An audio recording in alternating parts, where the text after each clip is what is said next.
كفردان غرب المحافظة.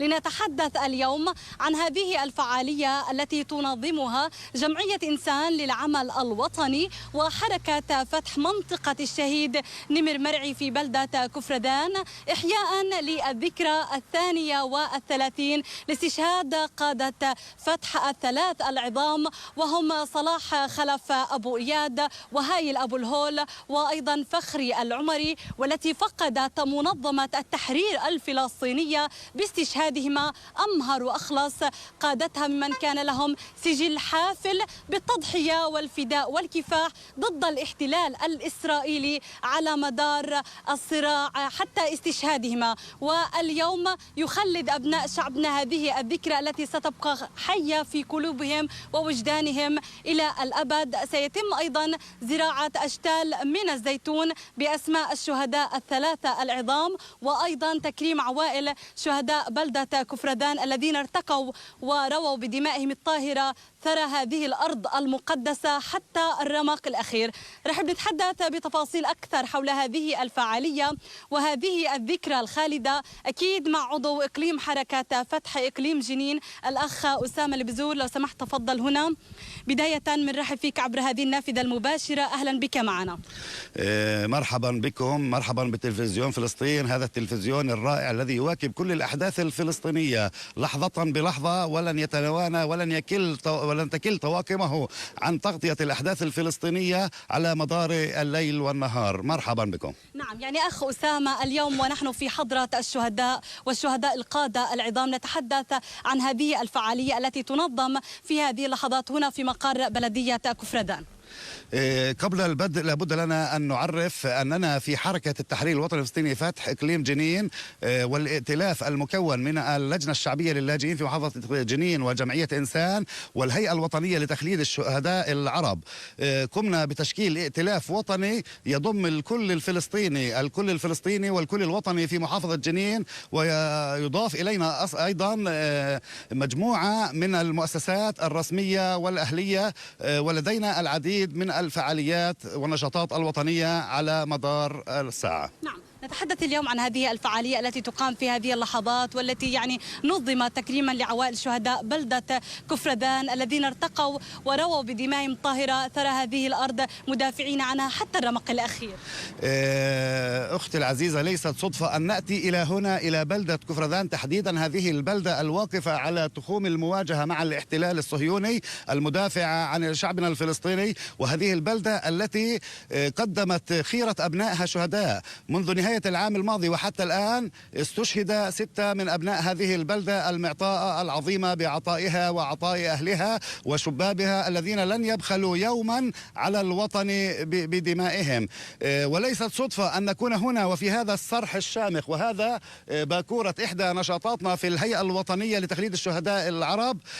هذا الصرح لشهداء تونس العظيمة، تونس الشقيقة، تونس التي احتضنت الثورة الفلسطينية عندما تنكر لها الجميع، تونس التي احتضنت ياسر عرفات وخليل الوزير وصلاح خلف وهايل عبد الحميد وكل قيادتنا، قيادة الثورة الفلسطينية بعد خروج الثورة من لبنان عام 82. تكريما وتقديرا لإخوتنا العرب، لإخوتنا التونسيين في تونس الخضراء، قمنا ببناء هذا الصرح الشامخ تخليدا لذكرى شهداء تونس. نعم، يعني أخ أسامة، اليوم طبعا تحل الذكرى 32 لاستشهاد قادة فتح العظام هايل أبو الهول وفخري العمري وصلاح خلف أبو إياد. يعني عندما نتحدث عن هؤلاء القادة العظام، ما يعني برأيك ما سبب ارتقائهما، وأيضا من المسؤول عن تصفيتهما؟ في مثل هذه الأيام في 14 من يناير عام 1990 امتدت يد الغدر والخيانة. نستذكر قبل الدخول في موضوعنا مقولة الراحل الكبير أبو إياد عندما قال: أخشى أن تصبح الخيانة وجهة نظر. وهكذا كان أحد الخارجين عن الصف الوطني، أحد المأفونين الذي ارتضى لنفسه الارتماء في أحضنة هذا وذاك، وقرر الابتعاد عن كل ما هو وطني وكل ما هو في خدمة القضية الوطنية الفلسطينية، وأن يرتمي في أحضان الردة والرذيلة والخيانة.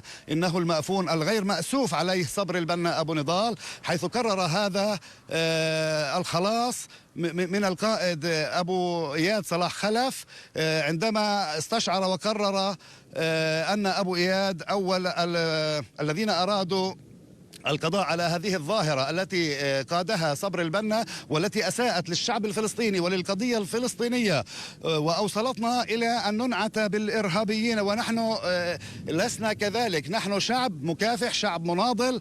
هؤلاء القادة العظام صلاح خلف، أبو إياد، هايل عبد الحميد، والقائد فخر العمري، وقبلهم خليل الوزير الذي اغتالته يد الغدر الصهيونية في تونس أيضا.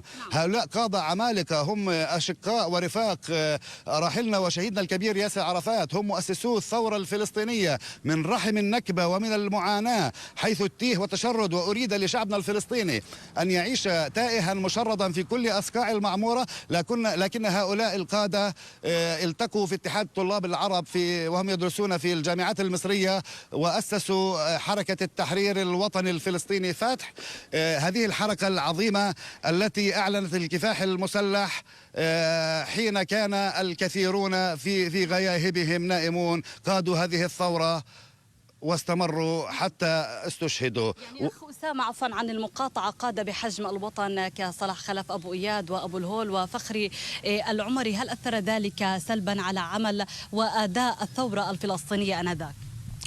برحيل هؤلاء القادة العظام خسرت فلسطين الشيء الكثير، هامات وقامات وطنية كبيرة جدا لا يمكن وصفها بجملة أو بجمل أو كل معاني وكل مفردات اللغة العربية. لا يمكن أن تصف هؤلاء القادة. هم ظاهرة قل نظيرها في العمل الوطني والفكري والمنظومة الأمنية.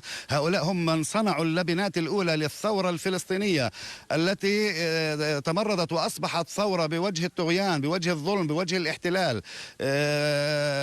فقدهم ليس بالشيء السهل وليس بالشيء القليل.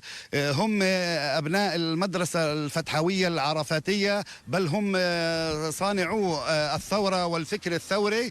نعم، فقدانهم ليس بالسهل، ولكن ربوا أجيالا، ومدرستهم ومدرسة الفتح ولادة بالقادة والفدائيين. نعم، يعني أخ أسامة، كما نعلم وتعلم أنت ويعلم شعبنا الفلسطيني وكافة الوطن أن هؤلاء الشهداء العظام قدموا كل ما في قلوبهم، وقدموا الغالي والنفيس، وهم قادة فتحويون كانوا من المؤسسين لحركة فتح. ما مدى تأثر الثورة الفلسطينية، تأثر الانتفاضة برحيل هؤلاء القادة الثلاث، ومن قبلهم كان خليل الوزير أبو جهاد والقائد ياسر عرفات؟ نعم، رحل خليل الوزير برصاصات الغدر الصهيوني وهو يكتب ويخط بقلمه لأطفال الحجارة، وهو يرسم للقيادة الوطنية الموحدة في قيادة الانتفاضة آنذاك. رحل خليل الوزير أبو جهاد وبقيت الثورة. وأيضا وليس بعيدا عن رحيل، وبعد عامين رحل القادة الثلاث.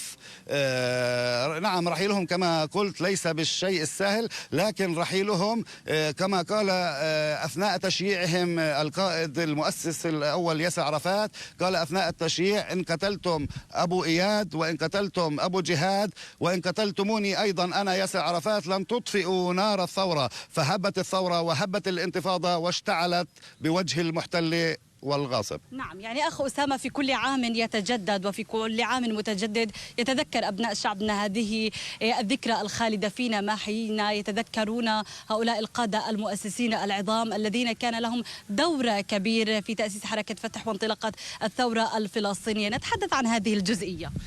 نحن لا نتذكرهم فحسب، بل نحن نذكرهم على مدار الساعة، نذكرهم خلال حياتنا وعملنا، باكورة أعمالنا وكل أعمالنا الوطنية والثورية الوطنية في كل مراحلها هي ننهل خلالها من مدرستهم ومن فكرهم ومن وحي نضالهم وتاريخهم العريق الذي لا ينسى. وكثير من قادتنا العظام من خططهم العسكرية والأمنية، هناك خطط تدرس في المعاهد العالمية، في المعاهد العسكرية، تسمى بالخطة الإيادية. نعم، يعني أخ أسامة، في كل عام يتجدد كما ذكرت، يتم إحياء هذه الذكرى الخالدة فينا بالفعاليات الوطنية والمناسبات الوطنية. اليوم سيتم إحياء هذه الذكرى الخالدة هنا في بلدة كفردان، هذه البلدة الصامدة التي قدمت الغالي والنفيس وأيضا قدمت الشهداء، وسيكون تكريم لعوائل الشهداء. نتحدث عن برنامجكم لهذه الفعالية هذا اليوم.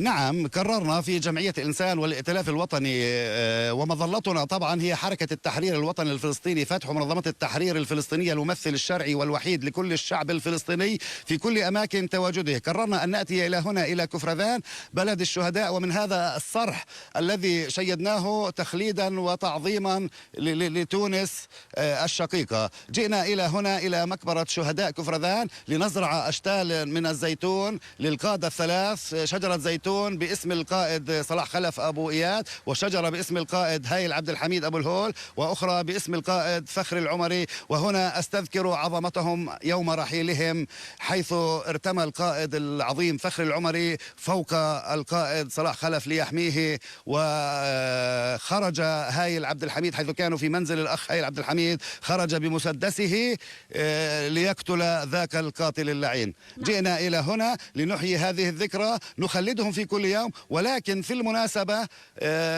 في كل عام، في العام الماضي كان لنا نفس الفعالية وبنفس الذكرى في برطعة خرف الجدار. نعم، يعني أخ أسامة، أخيرا نتحدث عن أبرز الأنشطة التي تقومون بها كجمعية إنسان للعمل الوطني والهيئة الوطنية لتخليد الشهداء العرب، وأيضا حركة فتح إقليم جنين، وأيضا اللجنة الشعبية للاجئين. يعني كل الأنشطة والبرامج التي تشاركون فيها هي لافتة وظاهرة للجميع. نتحدث عن برنامجكم أيضا والخطط المستقبلية قريبا.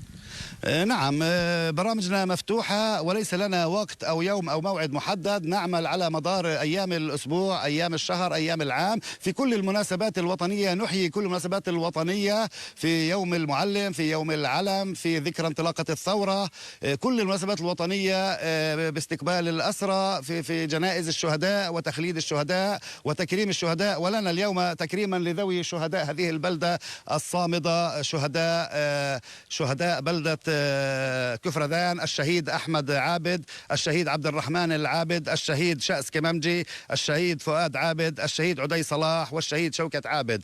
وهذا يستمر ويتوحد الدم الفلسطيني. لن ننسى دماء شهدائنا، وسنبقى على ذات الضرب وعلى ذات النهج. فعالياتنا مستمرة، منها الوطنية ومنها الإنسانية، تقديم مساعدات لذوي الاحتياجات.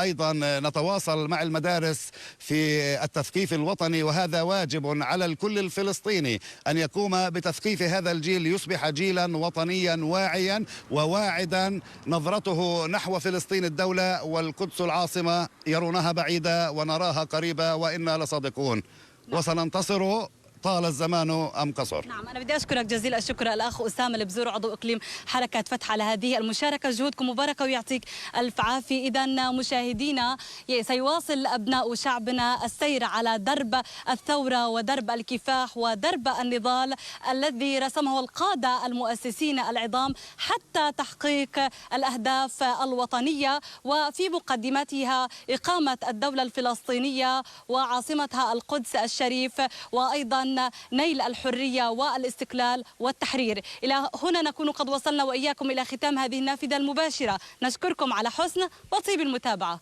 بأمان الله.